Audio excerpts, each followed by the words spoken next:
Hello and welcome. We all deal with banks every day and we like to believe that we are at the center of their attention. But customer centricity is something that's easier said than done. Let's understand what are the challenges in customer centricity, particularly when you have the looming shadow of social networks which can really disrupt or create problems at a daily level. I'm now joined by Ashank Desai, former chairman Mastek and founder of the company, to tell us what he thinks about customer centricity and how he associates it with the world of social networks. Mr. Desai, thank you very much for speaking with us. So, we're looking at social networking on one area and customer centricity on the other in the context of banks. Does this mean that banks are now more responsive to customers because they have the ability to vent on social media? I think the correct answer would be bank should and hopefully be more sensitive. I think the impact of what is going to happen or what is going to unleash is yet to be manifested and even perceived. I'll give you an example. We are $2 trillion economy, close to that. We are going to become 4 trillion by 2020. So, accordingly savings and credit and everything will double. So, the money flow will double. On the other hand, or to complement it, we are talking of in the morning today in our CII session that only half of our India's population is doing banking. We need to have another half coming up. Hopefully, it will happen in 6, 7, 8 years. So, we will double the number of customers in no time. That's on one hand. On the other hand, if you look at mobile penetration is almost 60, 70, 80%. Aadhaar is already 60 crores and hopefully will reach by that time 100%. And technologies like social networking, whether Facebook or something new to come or WhatsApp and so on, are just proliferating like anything.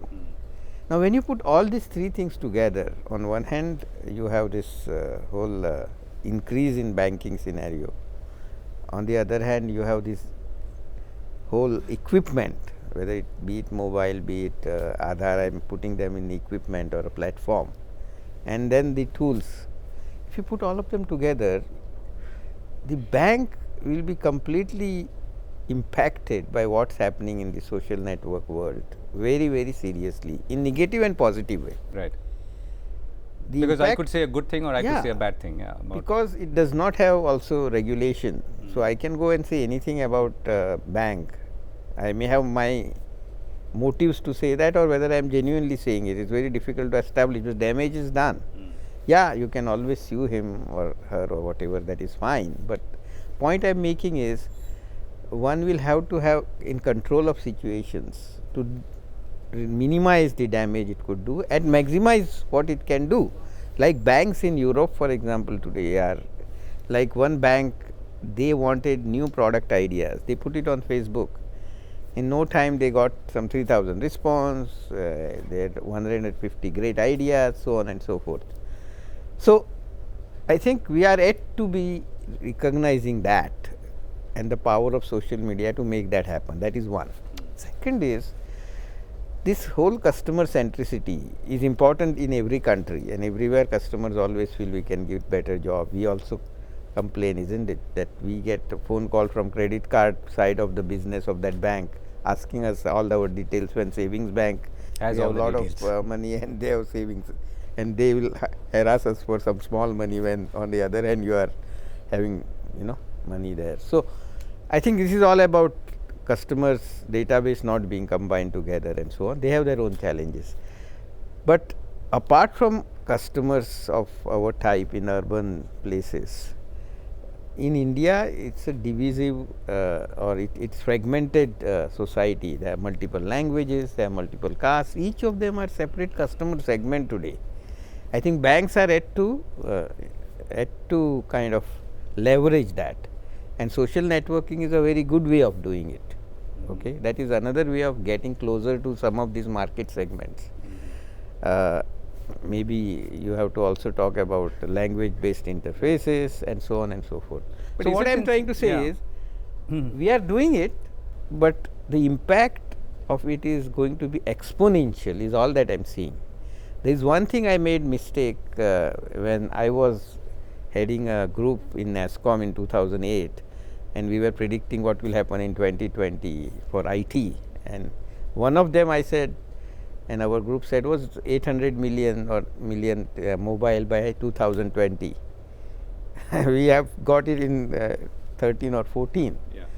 So I think, whereas other things may not happen, but this is something which is happening much fast. Smartphones. Everyone says, oh, now smartphone is so small, how can we do all these smart applications on for banking? But it's going to change very fast. Low cost smartphones are coming. You will see maybe 70% become smartphone in next 5 years or 4 years. I think we got to get prepared for it. I'm saying it is inevitable.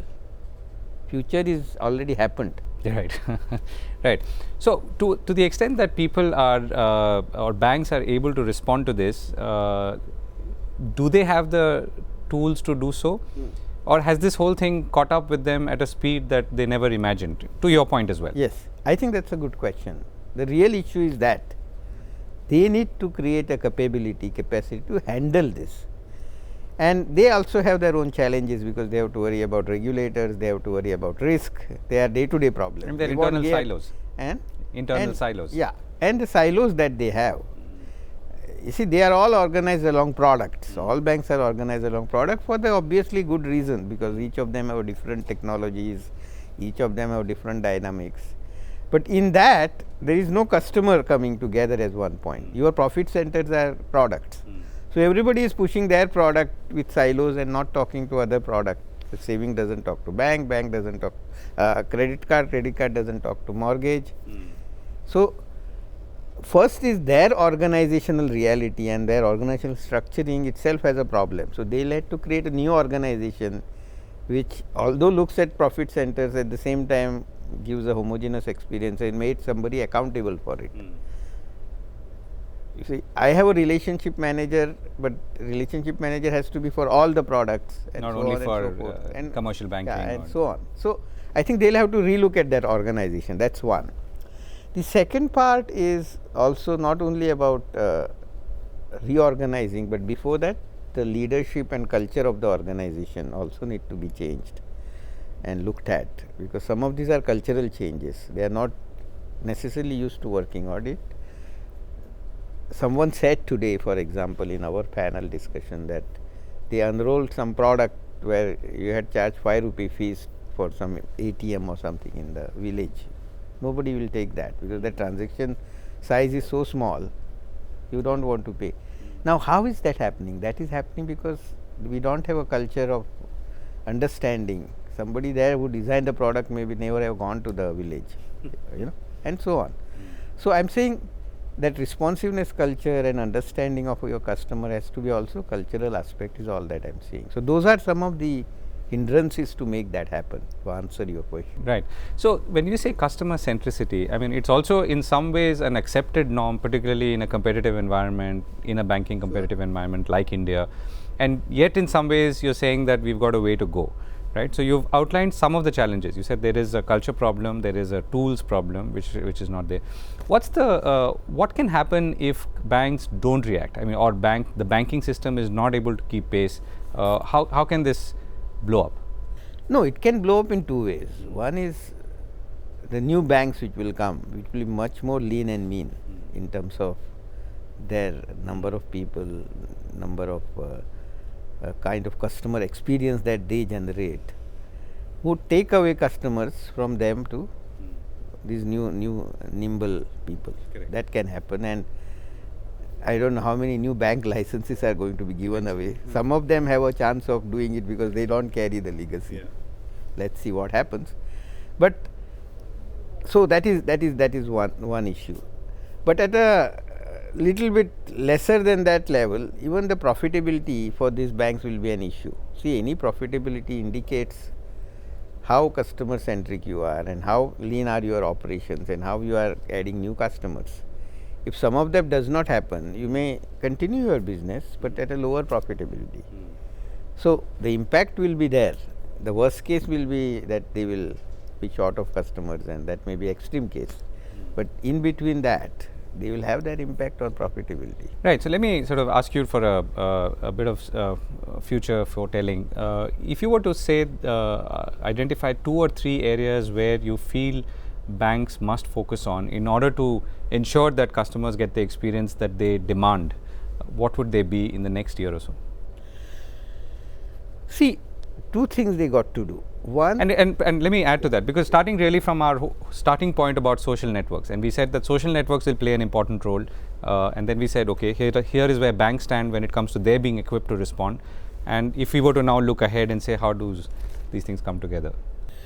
I think one thing you got to do is look at their internal organization and see where is this social networking and customer centricity, both are placed in an organization.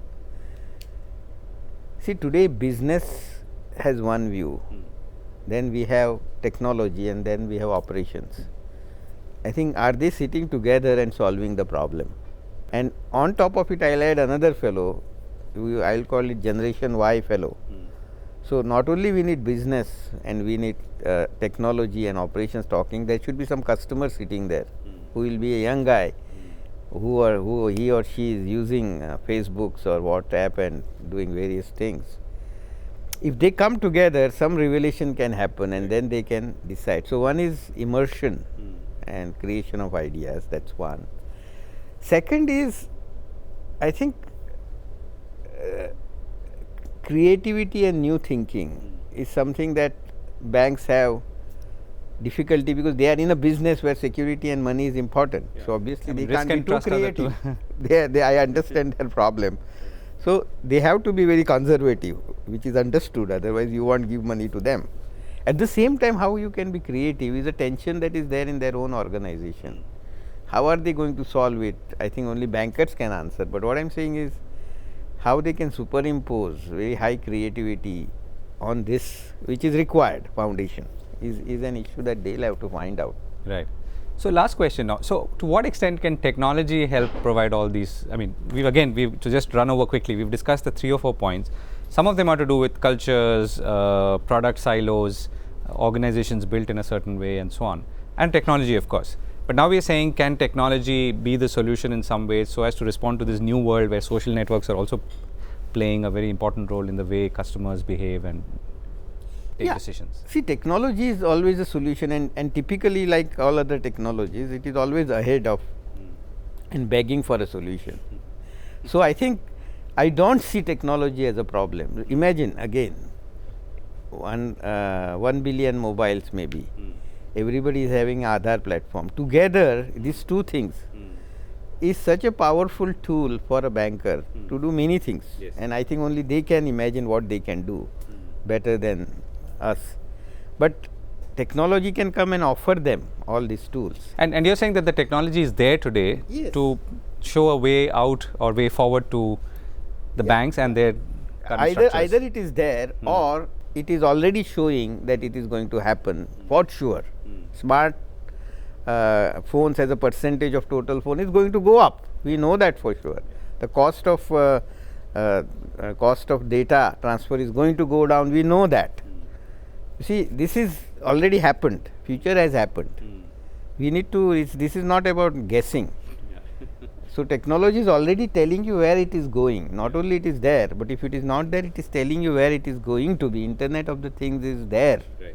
It is not maybe profitable right now, but it is going to be profitable maybe 2 years from now or 3 years. You can be wrong there, but it is there. Are we prepared to look at all of those things? Is there anyone who is doing this? Is a question. That is why in some of the cases now they have CIO and CTO. So, CIO is very focused on getting things done which have to be done. Somebody has to manage the day-to-day transaction, otherwise you won't do business with the bank. Risks, payments, somebody has to manage that. But there is a guy who is sitting as technologist or chief innovation officer, call whatever you want. Who's thinking ahead? Who is only thinking ahead and trying to superimpose something on this. Because in the existing organization, it may or may not happen. Right. That's where. And that's the big challenge. Thank you very much for speaking with us, Mr. Desai. Thanks.